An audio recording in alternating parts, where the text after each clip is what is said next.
রিন্টুদা, দরজা খোলো, কথা আছে। রিন্টুদা,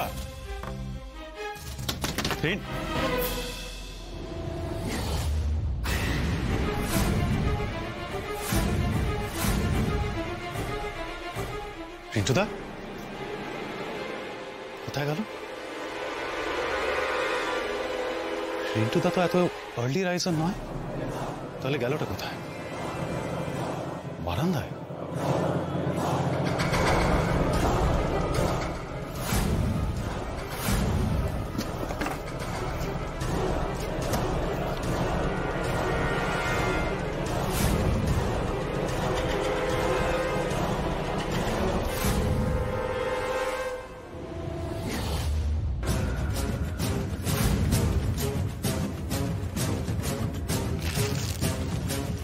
রিন্টুদা, তার মানে ওই কাগজটা,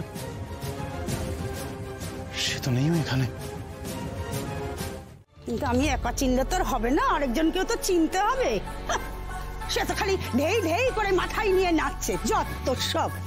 আমি যেমন মাথায় তুলতে পারি তেমন নামাতেও পারি। আজ একবার আসুক ছোট বৌমা, ঢুকুক বাড়িতে, তারপর দেখবো ওর একদিন কি আমার একদিন।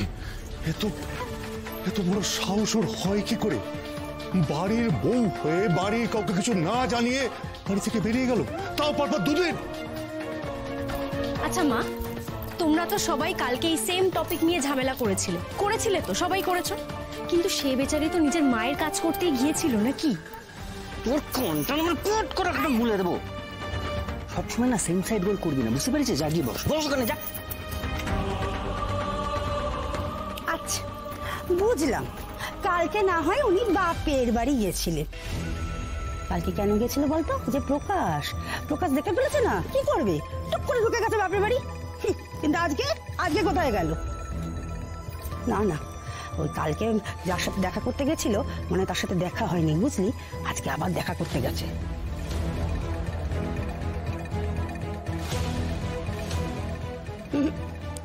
চিনেছে, আমার রিন্টুটা ওকে একদম ঠিক চিনেছে।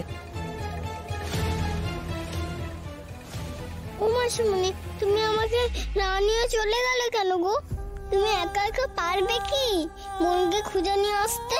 আমি যে তোমার বডিগার্ড, আর আমার বডিগার্ড বাঘ মামা। আমাদের নিয়ে গেলে না কেন তুমি? তোমার যদি কিছু হয় কি বাঁচাবে তোমাকে? বলে হুঁশ আছে? তার কোনো হুঁশ আছে? আজকে বাড়িতে অষ্টমী পুজোর কত জোগাড় যন্ত্র, হ্যাঁ? তাই কাজগুলো কে করবে শুনি, কে করবে?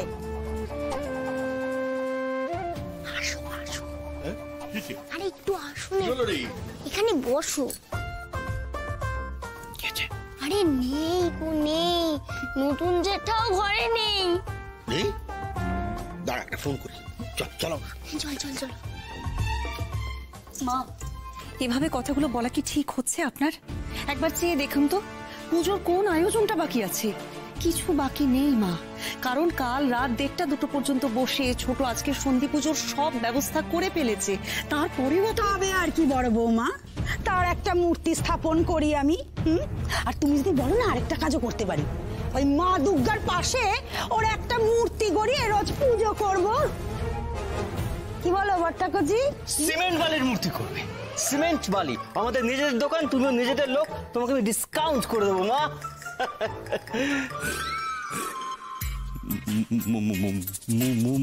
মূর্তি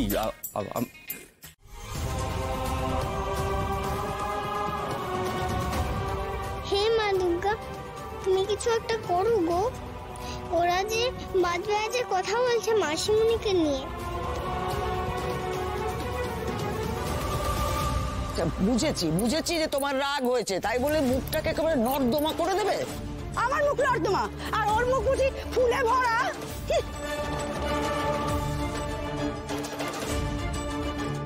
আজ ওই মেয়েকে যদি ঝেঁটিয়ে না বিদায় করেছি বাড়ি থেকে, তো আমার নাম সুলক্ষণা নয়। হ্যাঁ, আসুক আজ বাড়িতে, আসুক।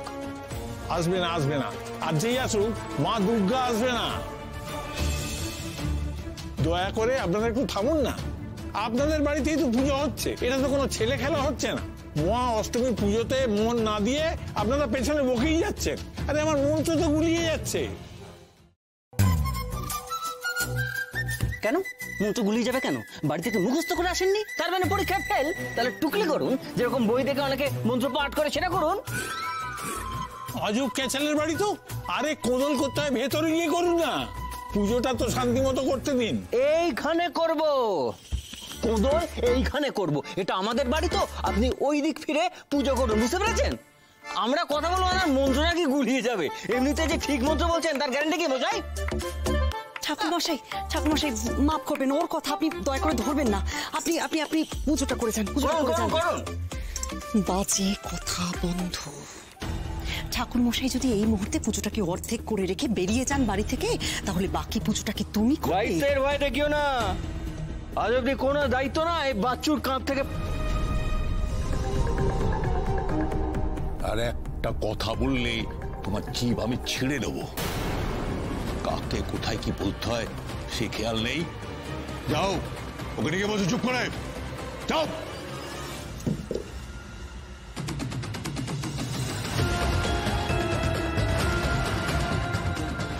মশাই আপনি পুজো শুরু করুন। সবাই একদম চুপ, পুজোটা হতে দাও। তারপর ছোট বৌমা বাড়ি ফিরুক, আমিও দেখবো তারপর কি হয়।